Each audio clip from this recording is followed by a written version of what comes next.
prophecy update today. I had hoped to do a little bit of a teaching today on Hanukkah, because kind of a strange convergence of events. Hanukkah is the same week as Thanksgiving this year. The thing that I want to talk about this week, we're going to talk a little bit about some things in the church, culture, and we're going to talk about the Middle East and Iran. And we seem to be on the cusp of the beginning of the 70th week of Daniel. At least there seem to be a lot of indications that it could start at any time. Don't know when it will start. I know it starts with the signing of the covenant. But it just seems that a lot of the events that are going to unfold completely during that 70th week of Daniel are in place. One of the things that seems to be growing is this, there's a natural explanation for everything. Everything is science. We don't have to worry about spirituality. There can't be a God acting outside. So now there are these estimates out there that just in our galaxy there are something like 40 billion planets that can sustain life. And the impact of that is to make it seem as if man is not unique in God's creation. But man is very unique. And God's creation is wonderful and amazing and exciting. And I don't have a problem that there are 40 billion planets in our galaxy, let alone the billions and hundreds of billions and trillions that might be outside of our galaxy. I don't see anywhere that God has said that there are a bunch of other worlds that God's working with. And we have enough problems here that I don't think we need to be focusing on things out there. But you're going to see more and more, I think, these attempts to create an explanation for things. And I know it would be hard to believe that our administration might engage in such activity, but they will. When the rapture happens, people will have a very rational explanation for it. In fact, in a lot of New Age literature now, that those explanations have already been set out. I don't know if any of you have applied for this. You just need to go to click on apply.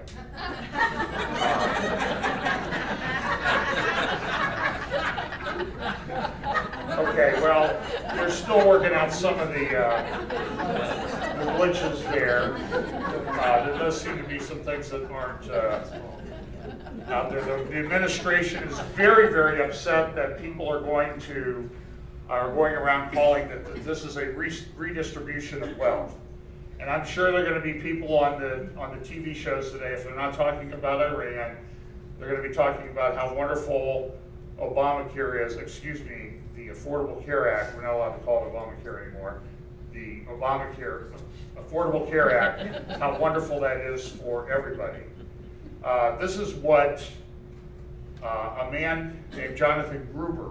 Now you need to know who Jonathan Gruber is. Jonathan Gruber was one of the architects, he's from MIT, one of the architects of Obamacare, and he said this: Americans want a fair and fixed insurance market, said Jonathan Gruber, a health economist at the Massachusetts Institute of Technology who advised Mr. Obama's team as it designed the law. You cannot have that without some redistribution away from a small number of people. So the guy who was the main architect calls it redistribution. But we're not allowed to call it redistribution on it because we live in a very, shall we say, Orwellian society where the president wants to control the language and everything. You need to know that this is the man who recited the Gettysburg Address this week.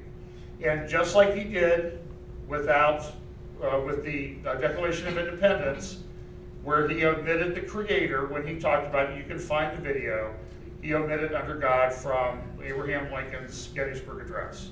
Even though, while it was not in some of the drafts of the Gettysburg Address, by all media accounts at the time, he did say, "This nation under God shall not perish from the earth."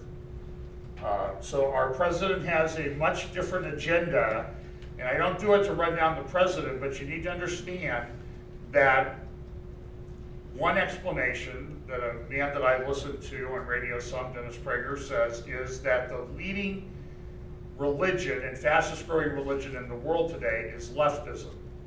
And when you understand that people's leftism is a religion, it's not based on rationality or anything like that. But when you understand that they are positing their religion, their leftism will overwhelm Judaism. We'll see it overwhelms Christianity. It overwhelms all of their religious beliefs.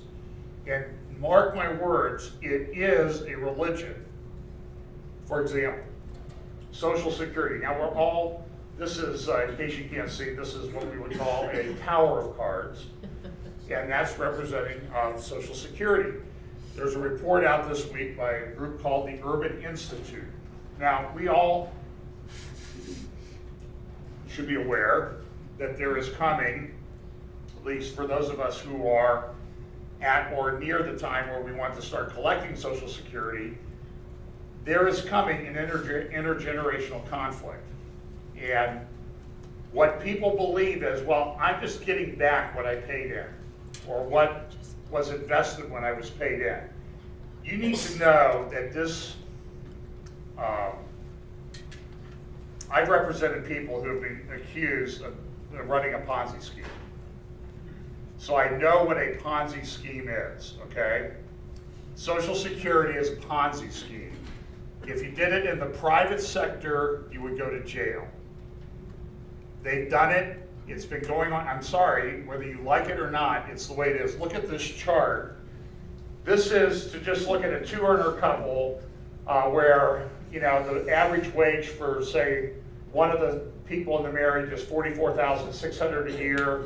They start working at 22, they pay in, and $20,000 for the other person in the marriage, okay? And then this chart down here is they each make about the average, around $44,000, $45,000 a year. But look at what happens in this chart. For example, if you turn 65 in 1960, and this is all adjusted for inflation to 2012 dollars, annual Social Security benefits $16,000. Over your lifetime, you could expect to get $228,000. Your Medicare benefits would be $41,000, so total lifetime benefits of $269,000. You would have paid in Social Security taxes $26,000. So that's a fairly good return on what you paid into Social Security. Would you agree? Yep. But would you also agree that you're getting back far more than you paid in? Yes. Okay. Now, what happens is, so you go to let's go to 2020. That happens to be the year after I turned, well, yeah, right around when I turned 65. So annual Social Security benefits that you would get would be $33,000. Social Security benefits over your lifetime would be $534,000. Medicare benefits, almost $500,000. Total benefits of $1 million, and would have paid in $618,000. Still pretty good deal. You'll see that it starts to cross at some point, but what this chart should show you is that the whole thing is not sustainable. It's not, it has to collapse at some point. So they're already paying out more than they're taking in. So as long as there are people willing to buy treasury bonds, and government's willing to buy treasury bonds, or central banks are going to print money until the cows come home, then everything's going to work fine. But you need to know that on its face, the system long term is not sustainable, particularly now when people retire at 65 and may draw benefits for 30 years. That was never built into the system. When the original retirement age of 65 was set, the average life expectancy was about 65. Now that we've bumped up into the 80 and 90 range, we're having massive problems.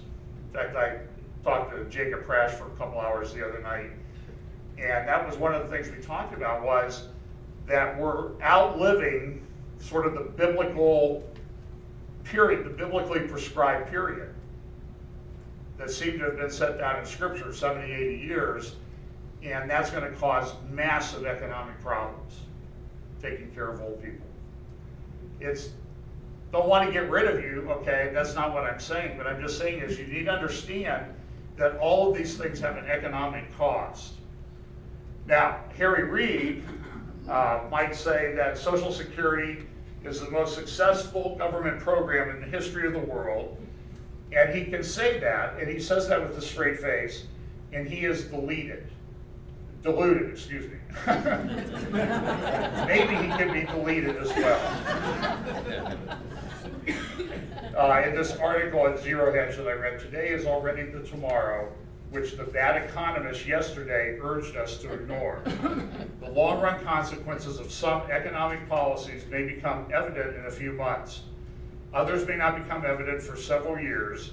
Still, others may not become evident for decades, but in every case, those long-run consequences are contained in the policy as surely as the hen was in the egg, the flower in the seed. And now, this massive program is supposedly going to give healthcare, free healthcare for everyone, which is just moronic when you really analyze it, is only going to add more and more pressures to an already overtaxed, overwhelmed economic system. At some point, lines cross, and those are not good. For example, the red line is the World Equity Index, okay? Going up, everything's great. Here's the world GDP expectations though. Where are they going? Opposite direction. Those lines have crossed. That's not good because the equity markets are a bubble now. At some point, bubbles burst. Real estate markets, in many respects, that were bubbles before have become bubbles again. And I'm only telling you this because the world is set up for collapse. And if there is a collapse, I am sure that there is someone waiting in the wings that will say that I have the answers for mankind. All you need to do is pledge devotion to me. In fact, it will be very simple. All you need to do is to take a mark by which you will buy or sell. When that happens, I believe Scripture teaches that that is pledging your devotion to the beast, to the Antichrist, and you cannot be saved. Now there are people, I know there's some recent controversy about John MacArthur saying that you can't take the mark of the beast to be saved. I think that's a very dangerous teaching. I have a tremendous amount of respect for John MacArthur, but he was given an opportunity to back off of that teaching, and he had his executive director put up a blog post that said, yeah, you can be saved. So that's what I have to go on.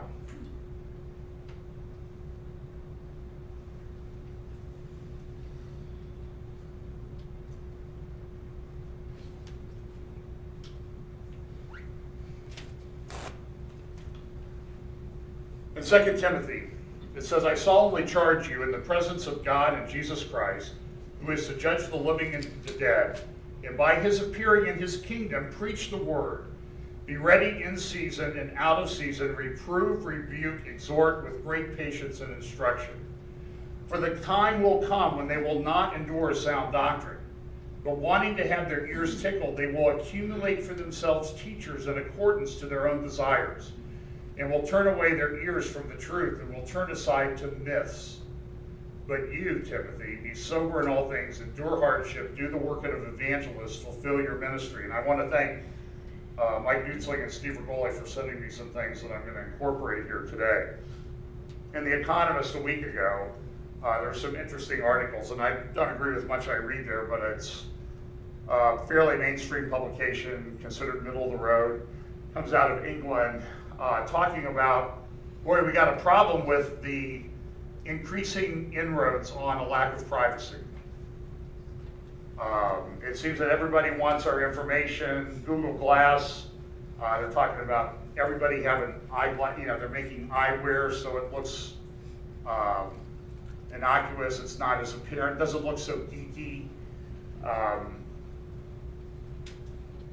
And that's a problem. But in this Economist was an article talking about corporate Buddhism and the growth of Buddhism and meditation, transcendental meditation, and other practices in corporate America.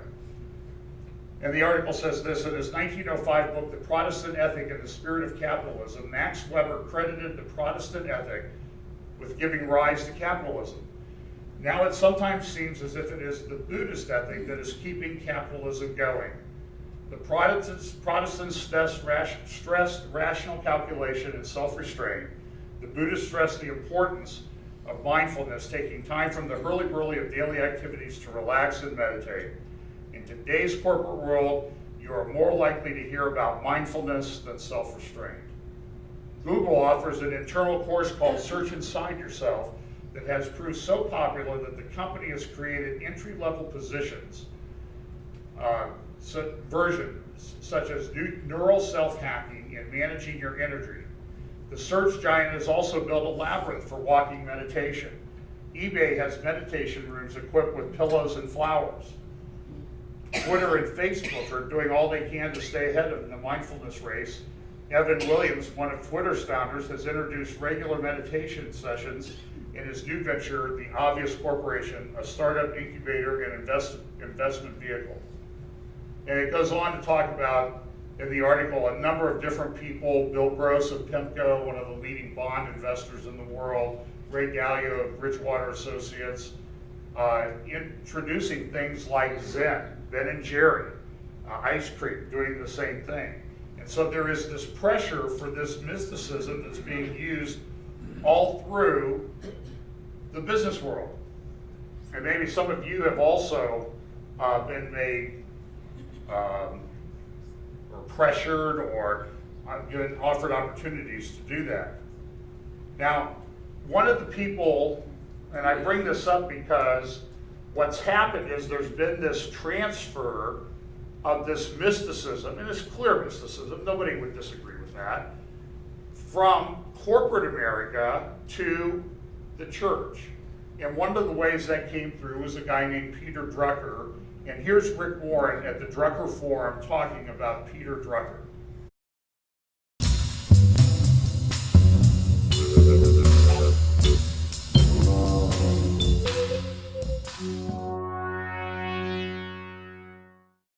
Ladies and gentlemen, I have to confess I did not know the name Richard Duane Warren or Rick Warren until January 2009, this year, until the inauguration day of President Barack Obama.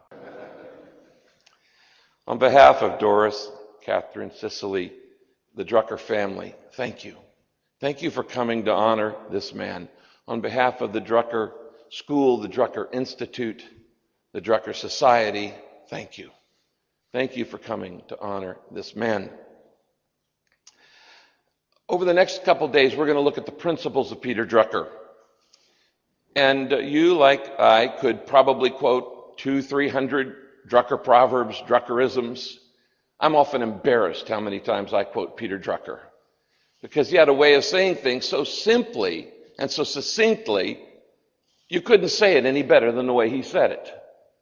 And so I often found myself saying to leaders and to staff, well, Peter said, well, Peter said, well, Peter said. And he just had a way of saying it so easily. There are many things I could talk about, the principles that have changed my life, but I've been asked to just give a simple, brief tribute to Peter Drucker, the man. Peter was far more than the founder of modern management. He was far more than a brilliant man, one of the greatest minds of the 20th century. He was a great soul. Anybody who knew him found their lives enriched by this man. He was a uniquely great men. I met Peter when I was 29 years old. I had finished my doctorate at a school back in the East, and I had moved to Southern California to start a church from scratch, with no money, no members, no building. I didn't know anybody in the city I was moving to. I had one member, my wife. I preached the first sermon. She didn't like it. It's been downhill ever since.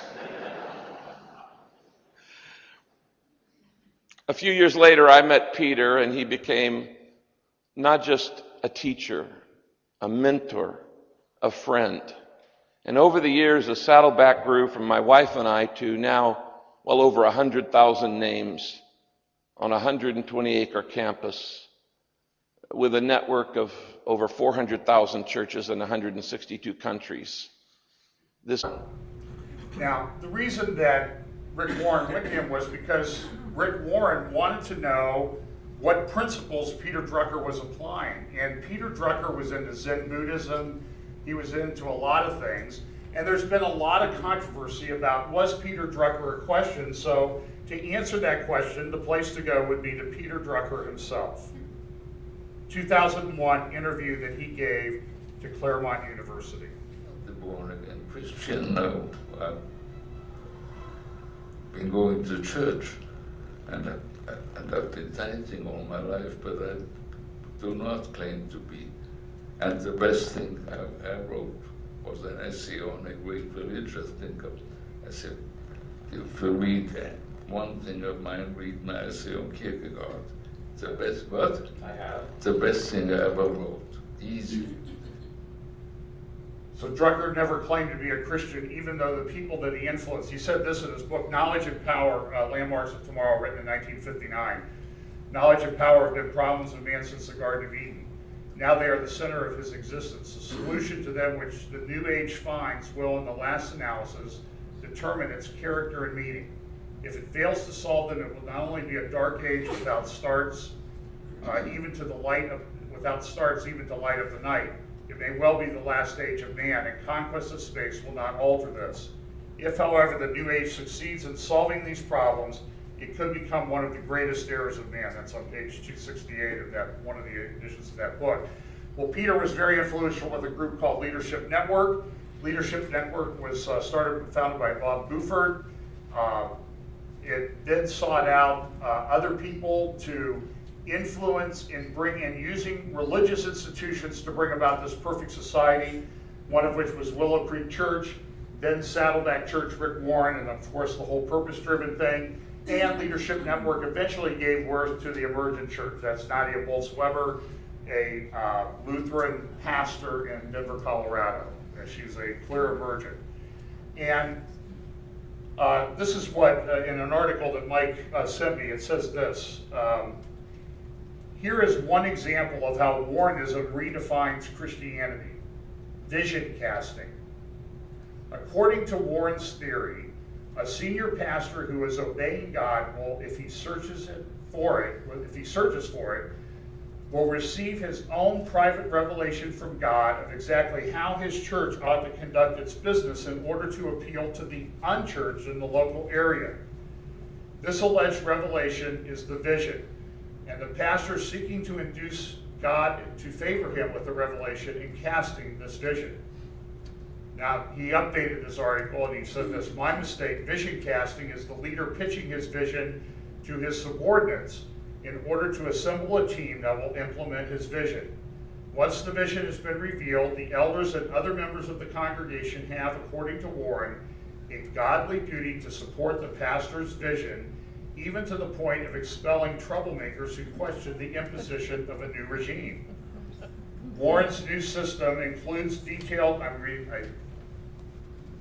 Blake Mike, he found the article.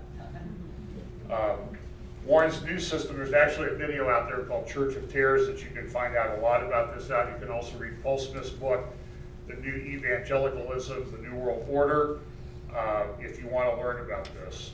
Warren's new system includes detailed instructions for how purpose-driven leaders can incrementally take over a traditional church and then consolidate their power by expelling uncooperative members.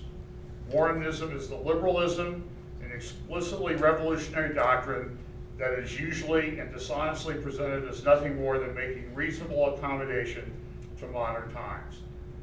And what happens is that in this preaching, in this teaching, the gospel gets eviscerated. This is what this article that Mike found says. Ironically, the American and non-Nazi and non-communist European societies of the 1930s that Drucker saw as corrupt and in need of renewal were, by today's standards, highly traditional and functional, albeit containing the liberal seeds or perhaps the recently sprouted seedlings of their destruction.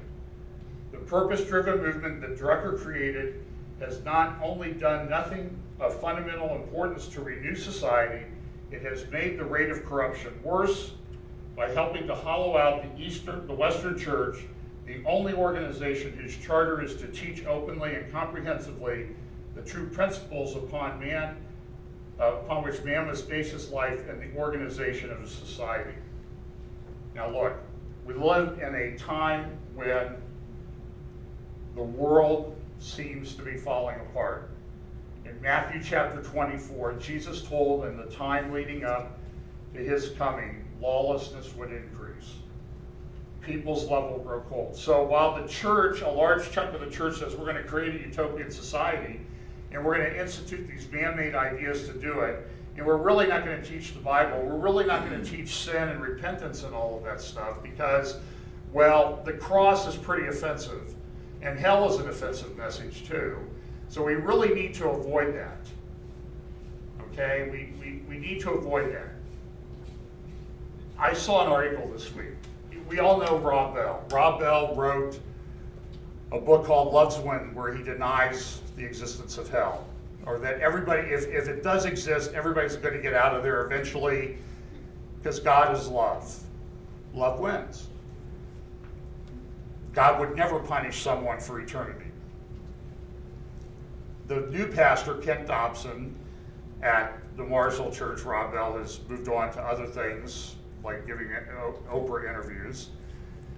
He said that when Rob Bell left, or we wrote that book, Love Wins, about 1,000 people left Mars Hill. And while Mars Hill was always said to be this church of 10,000 people, he said it was never anywhere near that large. But about 1,000 people left because they were uncomfortable with his message. But Kent Dobson, who many people would say is a conservative evangelical or a good evangelical, says, I refer to his teachings all the time, and Love Wins was not really that much a surprise to the congregation because he'd been teaching it around here for 5 years. And if you were listening to Rob Bell's messages, which I did on occasion, it was clear that he was teaching that. But there's a church that was set up as a model church that people should look at their ministry, and boy, isn't it great what they're doing at Mars Hill. It wasn't great, folks. They weren't preaching the Word of God. It was man-made, made-up stuff. And that's what happens when Peter Druckerism and all this other stuff infects the church, the gospel, the Word of God, the truth of Jesus Christ, sin, repentance, hell, the second coming of Christ. All that stuff gets completely consumed, eviscerated, and it's gone. And you might have a social organization, but you don't have a church anymore. So, assume the premise is we're going to make a great society. And so we have all these mega churches around to do this, right? Look at this report from, I think this is from Hoboken, New Jersey. 3 teenagers are under arrest accused of beating a homeless man in Hoboken to his death. And police believe the teens were playing a sick game. Knockout is a game that a lot of our teenagers play, just where they dare one of the guys to just randomly choose anybody walking down the street. Investigators say the teens, all from Jersey City, seen here on surveillance video shortly after the assault, were allegedly playing knockout. Oh, damn! My man got slammed! James, the one-hitter quitter! It's called a one-hitter quitter. You try to hit with one swing and knock them completely out. What is knockout? The game knockout is like when people bowling, like they try to see where their hands goes at, and whoever come walking down the block or something, they just knock them out. You just knock them out, you hit them with a blow, and you take their belongings. Knockout is like when you just punch somebody and they go to sleep when you hit them. What you are about to see is a violent, deliberate, startling attack. Watch.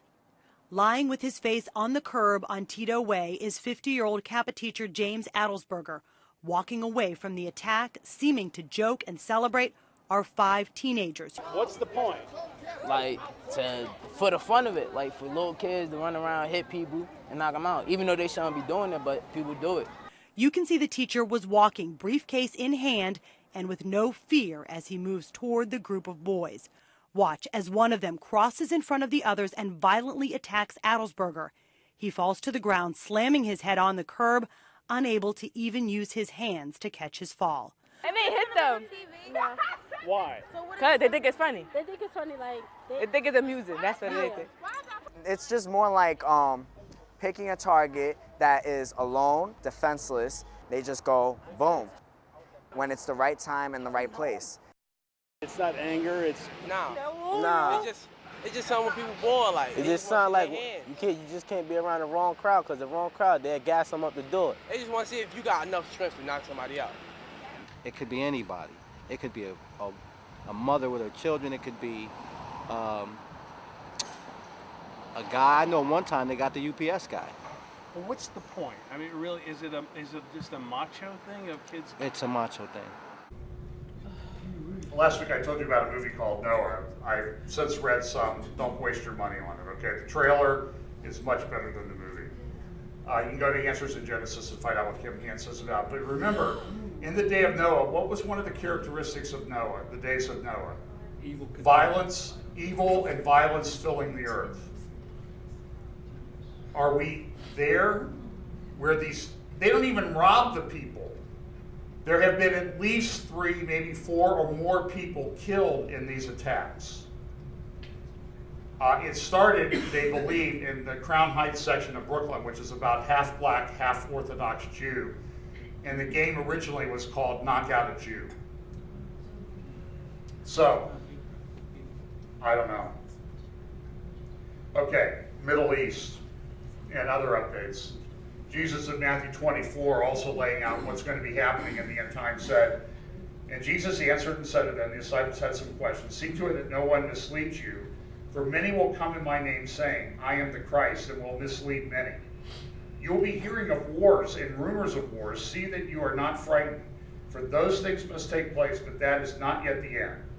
For nation will rise against nation, and kingdom against kingdom, and in various places there will be famines and earthquakes. But all these things are merely the beginning of birth pangs. This is a report from about the Central African Republic, where the country is melting down. And as the 10 to 20% minority Muslim population has come in, taken over, installed a dictator in a group, and they're going around raping, killing, pillaging, and doing all sorts of things to the Christians there. Some of whom many of you may know here because of the large number of Grace Brethren churches that are in that area. And the society is it has become a failed state. Effectively, there is no government. People have lost everything. They've been robbed. They're being killed. They're forming militias. It is a disaster. And nobody really talks about it, because there are many disasters around the world. There are many places that are on the verge of war or actually in a war. Ethnic fighting, religious fighting. You see this increasing day by day by day. Jesus said that would be characteristic of the time of living in the birth pangs. And it would increase, just like when a woman has a baby, or I might add, a guy passes a kidney stone. If we can relate it to the men in the audience, the contractions get closer and closer together. And it gets very, very painful. And that's the world that we live in. Now here's someone who says, well, I have the answer, and the answer is just to live in unity. I believe wholeheartedly that the links between these two worlds matter more today than ever before, because the degree of misunderstanding between the Islamic and Western worlds remains dangerously high, and because the need for the two to live and work together in our increasingly interdependent world has never been greater. Well, ladies and gentlemen, I have rarely hoped more fervently to be proved wrong. Sadly, events have shown that there was at least some truth in my analysis. Despite advancing these thoughts nearly 15 years ago, however, I have never subscribed to the view that a so-called clash of civilizations is somehow inevitable. Indeed, I believe that by redoubling our efforts to promote tolerance and understanding, people at all levels of society can make all the difference. This, of course, is very easy to say, but I have a feeling that the doing may also be within our grasp. In fact, while many commentators have expressed reservations about the resurgence of spirituality around the world, I find this a profoundly heartening sign. Now, I don't have a lot of love for the British monarchy, but when I saw that, and there's about an 8-minute clip that's on there, and he says, you know, Britain is falling apart. The Muslim influence within the cities of London and other places, there are places where English people don't go anymore, people, because it's not safe for them. We saw the video last year of the soldier who was murdered on the streets of London by a Muslim and hacked to death, stabbed to death. But when I see the future King of England saying this, my initial reaction was, long live the Queen. Really. I mean, this man is totally clueless about what's going on in the world. He has completely abandoned a biblical worldview. And to the man who might someday be at least the figurehead of the Church of England, this should be deeply troubling. It means that the Anglican Church, by and large, is gone. There are still some good people within it, by the way.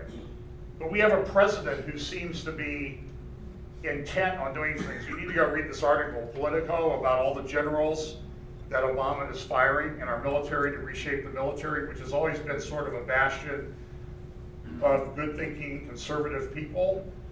He's getting rid of them. And people are afraid to speak out and say exactly what's going on.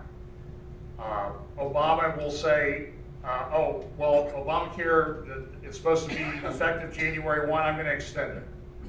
He doesn't have any authority to do this. It's like,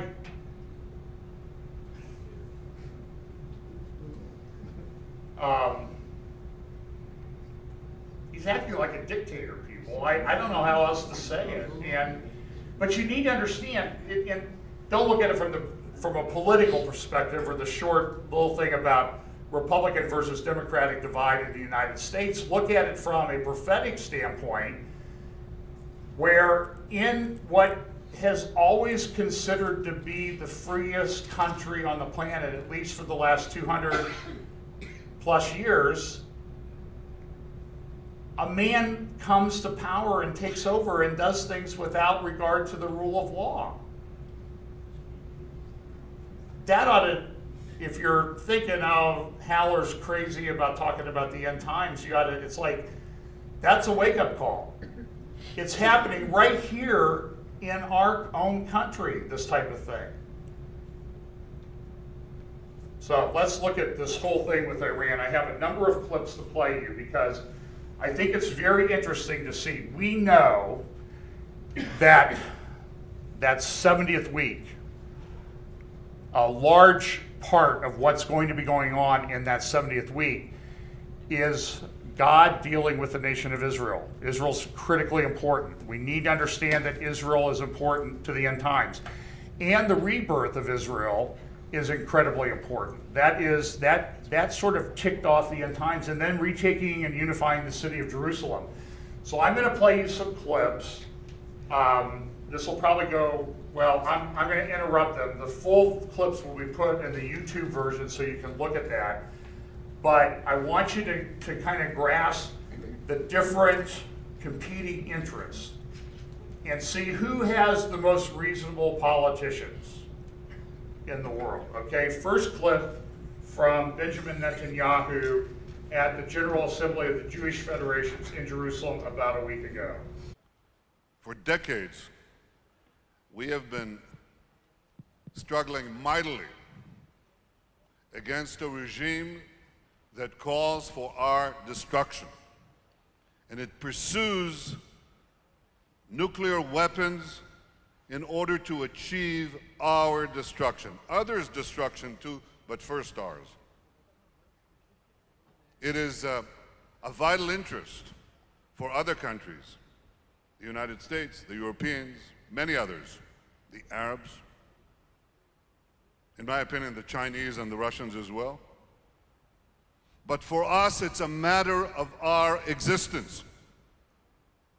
And the international community has placed demands on Iran to cease and desist the building of capabilities to produce atomic bombs that will threaten us and threaten the peace of the world.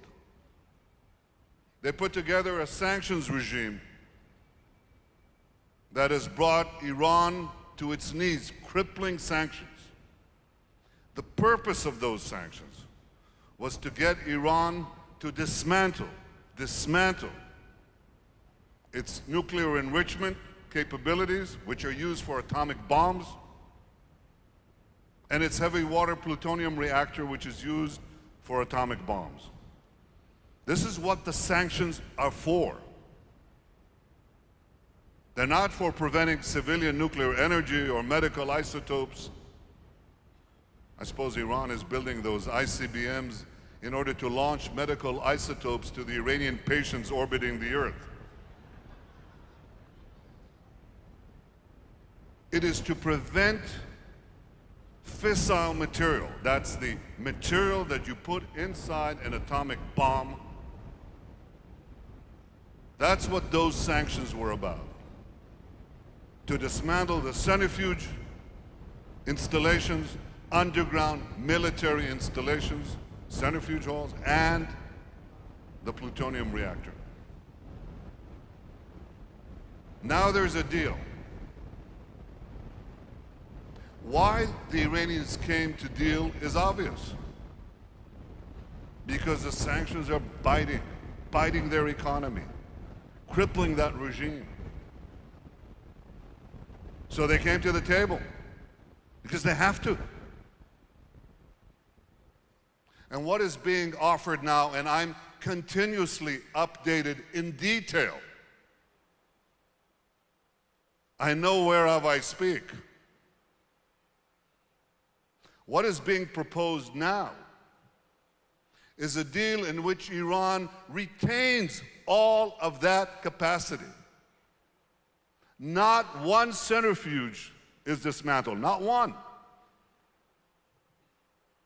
Iran gets to keep tons of low-enriched uranium, and they can take these centrifuges, which are not dismantled, in the halls, underground, which are not dismantled, using advanced centrifuges that they've already installed, some of them, that are not dismantled, and they can rush within a few weeks, maybe a couple of months, that's all, and create at the time of their choosing the fissile material for a bomb. On matters relating to our survival, you know what happened. This is different. We are the Jewish state. We are charged with defending ourselves, and we are charged with speaking up. And it is time now to speak up. All of us have to stand up now and be counted.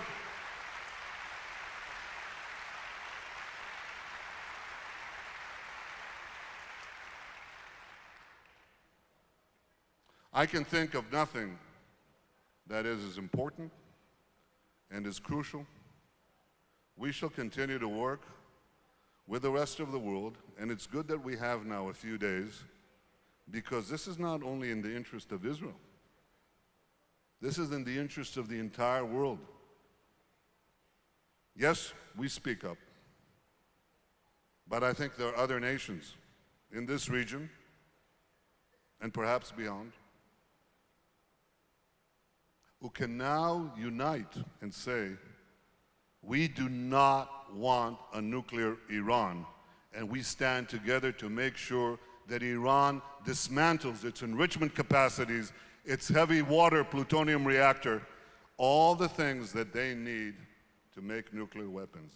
They're not entitled to it, and it is possible right now, given the precariousness and vulnerability of the Iranian economy, to press forward the demand for Iran to dismantle its nuclear bomb-making capacity. That's what I expect from every one of you. Okay, the next interview is from CNN, Christian Amanpour. I'm going to play a little bit of the beginning, a little bit of the end, of Naftali Bennett, who is one of the ministers in the Israeli cabinet. A man who grew up in America. His parents immigrated from America. He was born there. It was interesting. He did a talk at the Brookings Institution recently when he was in America. You got to go look it up on YouTube. Talked about his background. He started, in fact, now I know who I should be mad at. He started a company that was involved in internet security. And I have a Chase credit card. And so when I go to Chase, if I sign in at a different computer or on a different network, I got to go through all these challenge questions and emails and text it drives me crazy. His company is the one that did that. 70% of the bank security in the world on online banking came from Naftali Bennett's company that he started in Israel. He had to quit when the day he sold the company for about $150 million. He had to go fight and lead commando raids deep inside Lebanon in the 2006 Israel-Lebanon war to find the Hezbollah missile sites. And he will tell you in that interview, by the way, that these missile sites, here's a Hezbollah missile site. It's a house, a living room, a kitchen, bedrooms, and a missile room. That's how those people build those things. They don't care about human life. Here's an interview. Look how she sets this up, and then towards the end. First, Israel's Minister of Economy and the leader of the hawkish Jewish Home Party, Naftali Bennett. He's here in the United States to lobby congressional and public opinion against any easing of sanctions on Iran right now. Mr. Bennett, welcome to the program, and thank you for joining me. It's great to be here, Christiane. Now, you are being described, or I'm going to describe you, as Mr. No. You do not want a deal that's under proposal right now to be struck, nor do you want the United States or Europe or the UN to lift or ease any sanctions. Do you think you're actually going to succeed in this lobbying effort? It's quite the contrary. We actually want a deal. We just want the right deal. And the right deal is a deal that dismantles the nuclear weapon production machine. Let me explain. Iran has a pipeline that produces uranium. They have 18,000 centrifuges that every 6 weeks can produce enough uranium for one nuclear bomb.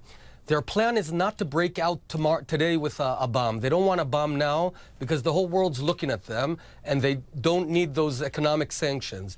Their actual plan is to retain the machine, ease the sanctions, and wait perhaps 6 months, 12 months, 18 months until the world's distracted with one thing or another, and then within 6 weeks break out. So a good deal is a deal, Christine, that dismantles their entire pipe.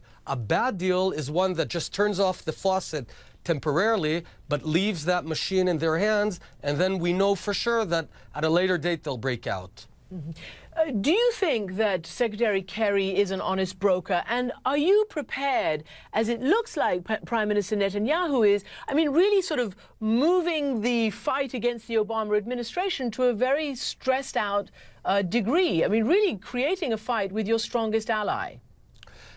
Christiane, America is our strongest ally, and America is a big friend, and so is the Obama administration. Over the past several years, we've strengthened our ties with our security ties, our intelligence ties. However, there is a degree of disagreement. We agree to the objective, which is preventing Iran from acquiring nuclear weapons. There is a degree of where we don't really agree on how you get to that. Now, we feel that Iran right now is on the ropes. They have to be presented with an either-or situation. Either you retain your nuclear program or you have an economy. You can't have it both ways. We feel right now that a third way will allow Iran to wiggle out of those sanctions, ease the sanctions, keep the machine, and wait for an opportune moment. And I want to point out, right now are fateful days. If 5 years from now or 10 years from now, a nuclear suitcase blows up in New York, it'll be traced down to these very fateful days. Because if Iran does acquire a nuclear weapon, so will Saudi Arabia, so will Syria and Libya. The Middle East will become a nuclear nightmare, and no one will be able to control this thing. So now is the time to present Iran with an either-or decision. Now, Mr. Bennett, you know, the United States administration, the Obama administration and Secretary Kerry have said, look, we want to at least try this track. We think we have a better chance than we've had in the past. And the president is going to be briefing leading members of the Senate, leading Democratic and other leaders tomorrow, and asking for some space to continue these negotiations. I guess my question to you is, what is the option? I mean, I think you probably read the polls as well. You know that the U.S. people are not for a military intervention anywhere in the Middle East right now. And as one former Bush administration official said, that the one thing that the congressional leaders love more than Israel is an aversion to any military action right now. So do you really think you're going to be successful in your lobbying effort? Christiane, there's no one who wants a war less than us. We've got 100,000 Hezbollah Iranian missiles targeted at our cities if a war erupts. So we do not want a war. I've fought, unfortunately, in several wars behind enemy lines. I've lost friends. We do not want war. I know what it means.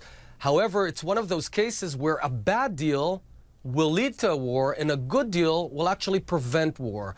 Because if we have a bad deal, Iran retains its nuclear machine, then it means that inevitably there will need to be a military action to prevent Iran from acquiring a nuclear weapon.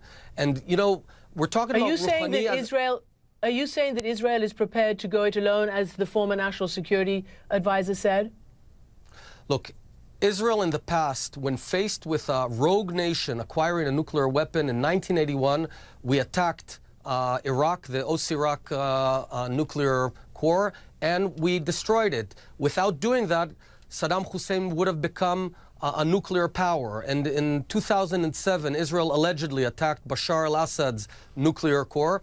And had we not done that, allegedly, Bashar al-Assad would today have a nuclear weapon. Imagine this guy who's butchered 110,000 of his own citizens holding a nuclear bomb. So Israel has the ability to defend itself, and Israel will defend itself if necessary. But the best outcome is to prevent this whole thing from happening by standing strong. You know, Iran's on the ropes. The referee's counting 6, 7, 8, 9, and we're very near the point where Iran will have to give up its nuclear program. And at this very moment is the last thing you need to do is pick up the other guy and tell him, you know what, we'll ease the sanctions. Mr. Bennett, I don't think the United States nor the P5+1 believe that Iran's going to abandon its nuclear program. However, I do want to ask you about the other issue that you've just brought up, and that is potential peace, a deal between Israel and the Palestinians. Here in New York, you have said that you are vehemently against a Palestinian state,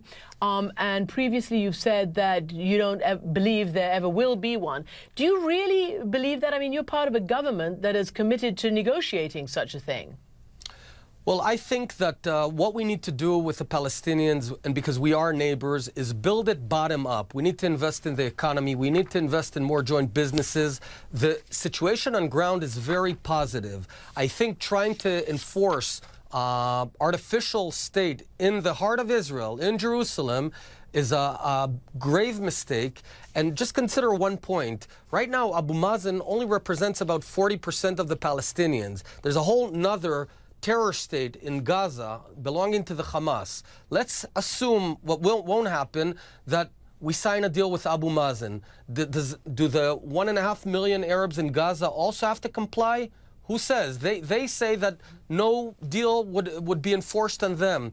So I feel that we're sort of spending too much effort on the diplomatic arena, which is not very promising, and we should focus on bottom-up peace. And that's what I do as Minister of Economy.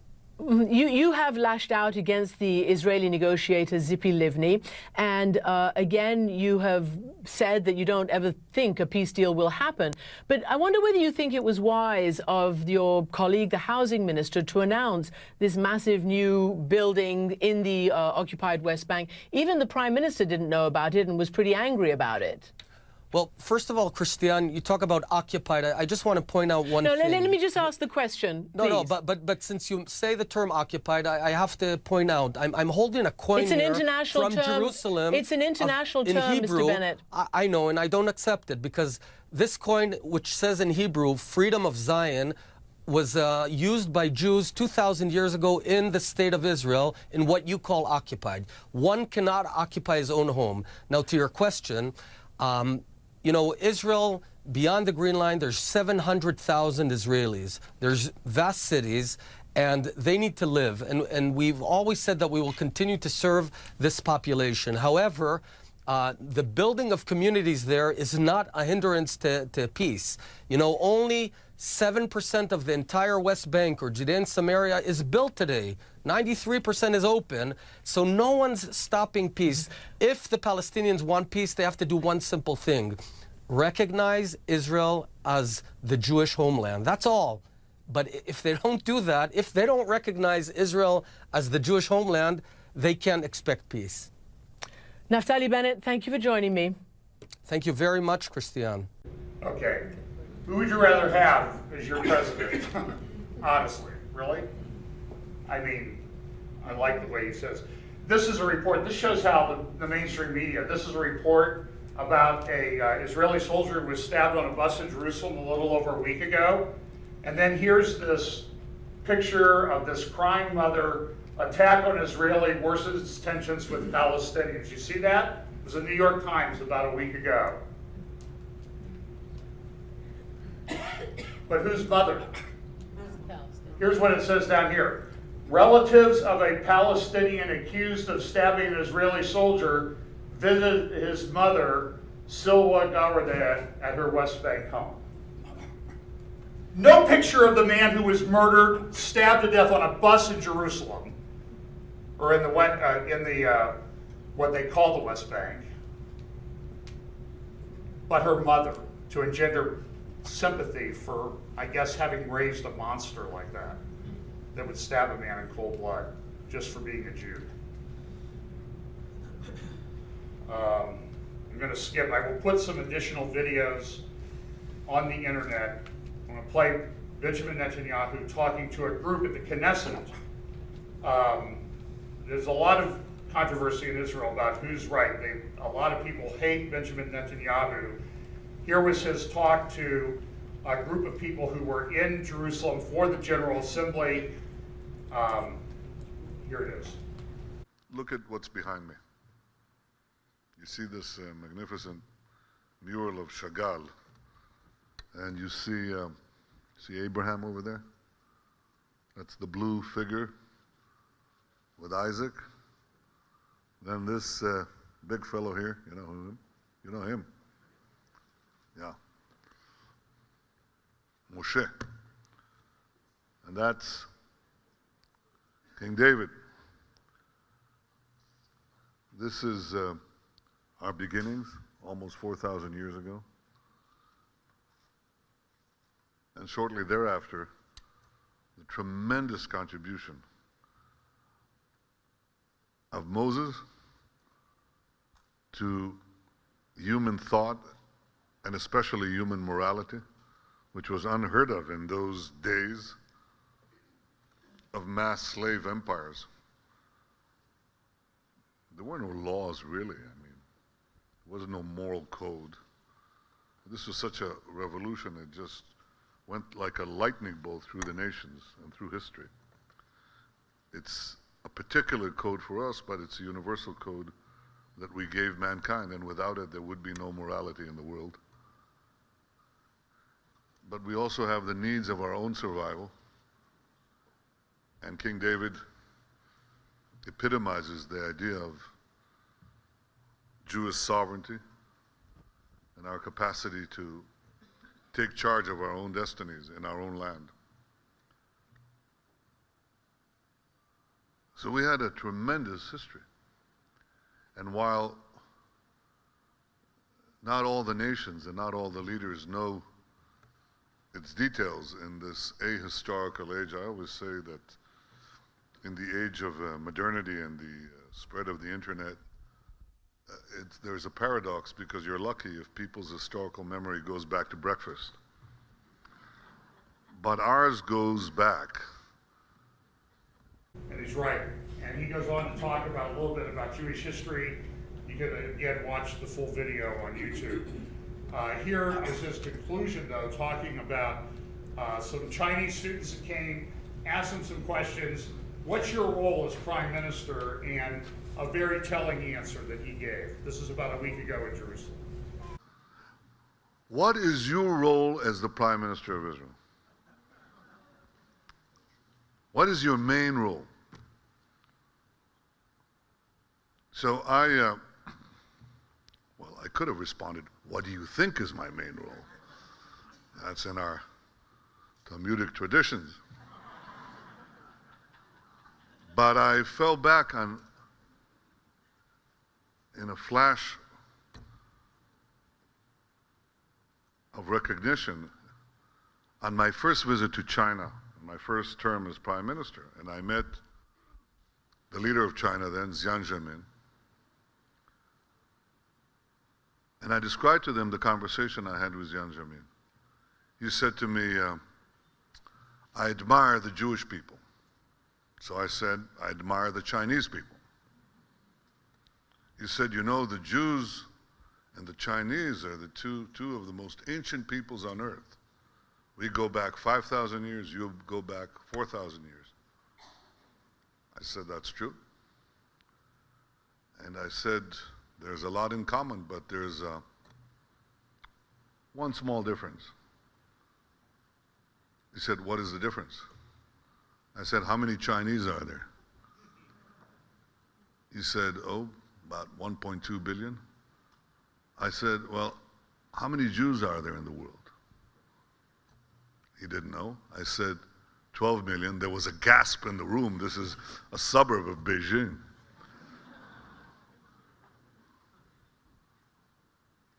And I said to the leader of China, you know, that's odd.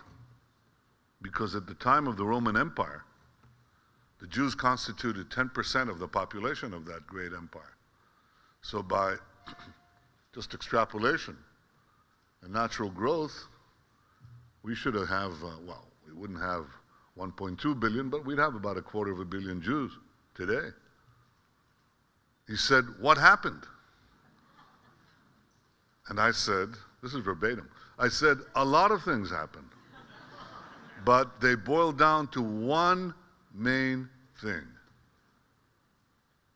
We Jews had a great history, for sure. But 2 millennia ago, we began to lose the grip on our land. You, the Chinese, had China. You had diasporas, but you always had China. We lost our land. And we were dispersed to the four corners of the earth with tremendous calamities that befell us. Massacre, pogrom, assimilation, loss of identity, loss of life, on a scale that grew with century by century until it exploded into the worst horrors in the previous century. And I said to him that for the last 2 millennia, we've had one purpose, to come back and rebuild our national life in our ancestral homeland. This was our purpose, and Jews throughout the world said, for centuries, year after year, next year in Jerusalem, next year in Jerusalem. And it fell to my parents' generation to succeed in retrieving for the Jewish people what was lost. And it falls on my generation, and it falls on the Prime Minister of Israel, to secure what has been retrieved. That is my central job. to protect and secure the one and only Jewish state. And on this, we make no compromises.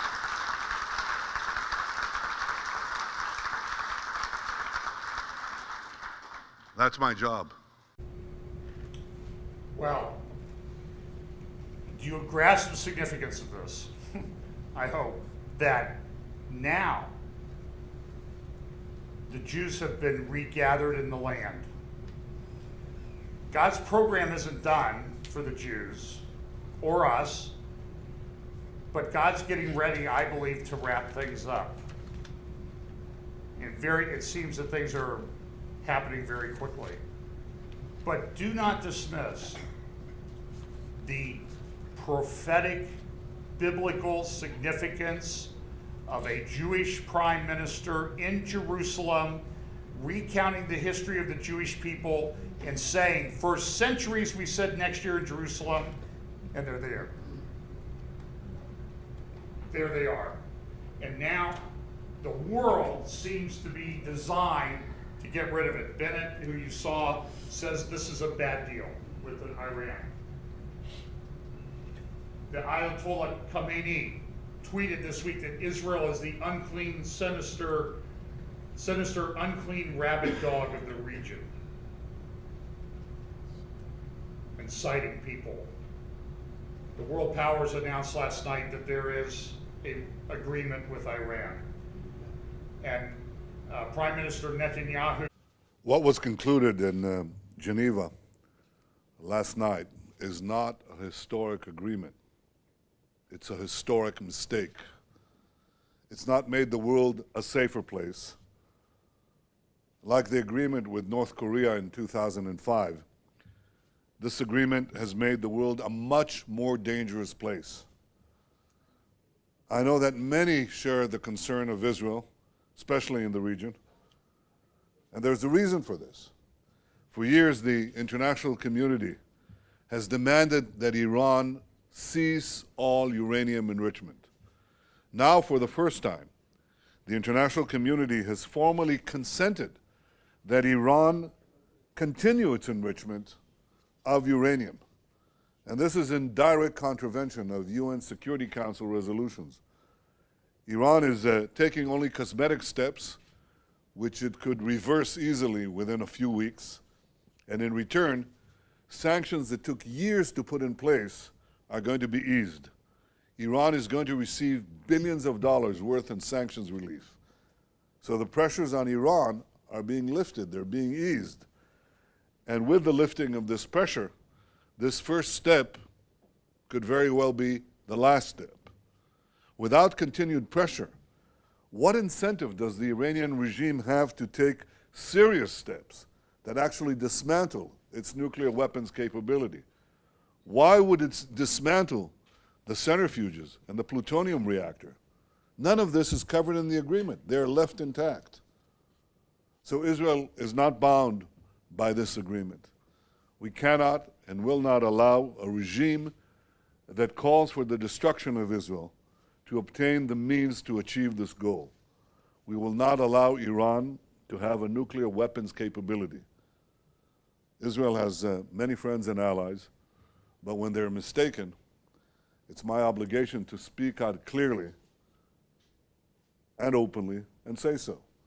It's my solemn responsibility to protect and defend the one and only Jewish state. Well, he goes on to talk about it. I don't have time to go through it because I want to get done. Give me 5 more minutes, please. This interview in the Wall Street Journal yesterday, an ally frets about American retreat. Who's the ally that's upset with Americans retreating from the Middle East and giving up and allowing all of this craziness with rebels and Islamic jihad and everything to go around? This is an interview with Saudi Royal Prince Alwad bin Talal. He's not in the government. He's very rich. He flies around the world on his private 747 jet. He has a lot of money. He's probably the richest of all the Saudi princes. He's a direct grandson of the founder of Saudi Arabia, King Saud. And he says, This is crazy. Our best ally in the region against the hegemony, you know, that Iran seeks to put control over everything, is Israel. Saudi Arabia is saying publicly that Israel is their best ally. Now that may have, by the way, prophetic significance, because if you look at the table of nations that are involved in Ezekiel 38 and 39, Sheba and Dedan, which is the region of Saudi Arabia, don't seem to participate in the invasion of Israel in the end times. It's Persia coming in, and the king of the north, whether that's Turkey or revived Babylonian ruler or whatever, that Antichrist, I believe, will come from that region. But Saudi Arabia will want nothing to do with it, because you need to understand the geography. Tom Friedman, writing in this, he says, let's make a deal. Listen to what he says. This is supposedly one of the great thinkers of the world. The Middle East again proves that if you eat right, exercise regularly, and don't smoke, you'll live long enough to see everything, including a day when the Jews controlling Jerusalem and the Sunni Saudi custodians of the great mosques of Mecca and Medina would form a tacit alliance against the Shiite Persians of Iran and the Protestants of America, with the Hindus of India and the Confucians of China also supporting America, sort of, while the secularist French play all sides. I've now seen everything. He goes on to say, the world's crazy. It's just, I don't understand what's going on.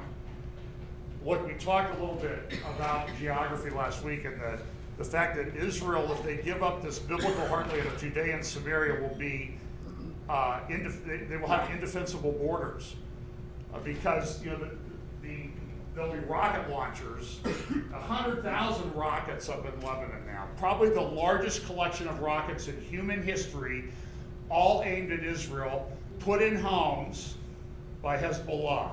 100,000 rockets and numerous rocket launchers, more than a normal military would have. You need to understand a little bit about geography. I think God, in his design of things, has designed the world a certain way. You know, in America, we're really blessed geographically. We've got two oceans on each side of us that protect us. We have this breadbasket in the middle of America, the dark brown regions being the most productive and fertile, the most farmland by far of any place on earth, millions of acres more than anybody else under being tilled and farmed. And it's very easy. And look, we have this river system that allows us to get everything to market incredibly cheaply. Israel, by its thing, is sort of unprotected, at least the way it is, especially if it has to give up these mountains here, the biblical heartland, Judea and Samaria. It won't be defensible. Iran is very unique geographically as well. It's a fortress. It's ringed by mountains, and those are not insignificant mountains. They're higher than the Alps, many of them. They're huge. You get up there into the Caucasus, and the mountains are over 18,000 feet, just north of there. They're very tall mountains, ringing essentially Iran. And I'm going to talk about this triangle in a minute, but the nuclear facilities are put in this sort of the crown of the fortress, so that they're very difficult to attack. But in this triangle, and then in this triangle above here, are these massive oil reserves. This is a map, a resource map of the Middle East. Red is gas, black is oil. You see up here this tremendous amount of oil there controlled by the Islamic republics of Central Asia. Russia would love to control how that goes to Europe and to markets, and that's what a lot of the wars are about. But here in the south, in this triangle, by most estimates, 56% of the world's oil and gas reserves are located there. 56%. Now you need to see one more map. This is a little closer view of it. So around the Persian Gulf, on both sides of the Persian Gulf, interestingly enough, the mountains go up this way, here, and Iran controls the coastal area where there are tremendous oil resources. Now this map. Dark green is Shia, lighter green is Sunni. That's the division in the Islamic world. So within this triangle, where 56% of the world's oil is, known reserves, what religious sect is most dominant? Shia Islam, the religion of Iran. Iraq is effectively now, since we've withdrawn, a satellite state of Iran. Iran wants to control it all. Now there's a problem up here in the north with the Kurds controlling. They have a lot of oil resources too. Talk about that in just a moment. But that's what this is all about. And now, your president, not mine, yours, ours, has struck a deal that will certainly allow Iran to become a nuclear power. I don't care what the deal says. Things are running at the White House. This lady is one of the most influential advisors, Valerie Jarrett. This is what she said. We have seen increased tensions on the ground, talking about the Israel-Palestinian peace process. Some of the result of a recent settlement announcement. So let me reiterate, the United States does not accept the legitimacy of continued Israeli settlement activity. Understand. Barack Obama raised, not Christian, in Indonesia. You take a guess. Valerie Jarrett. She is the advisor that is closest to the president. Listen to this article from Caroline Glick on Friday, A Vastly Changed Middle East. And she talked about the Kurdish region. That's the sort of orange region right here that straddles Syria, Kurd and Iraq. The Kurds want to put in place a government, their own government. They're the largest ethnic people, the Medes of biblical history, the largest ethnic group in the world without their own homeland. They're causing a problem. Again, I told you a little bit about the geography of Iran, Iraq. See these giant mountains in there? Anyway, the revolutionary groundswell, Caroline Glick says, that it's beset the Arab world for the past 3 years has brought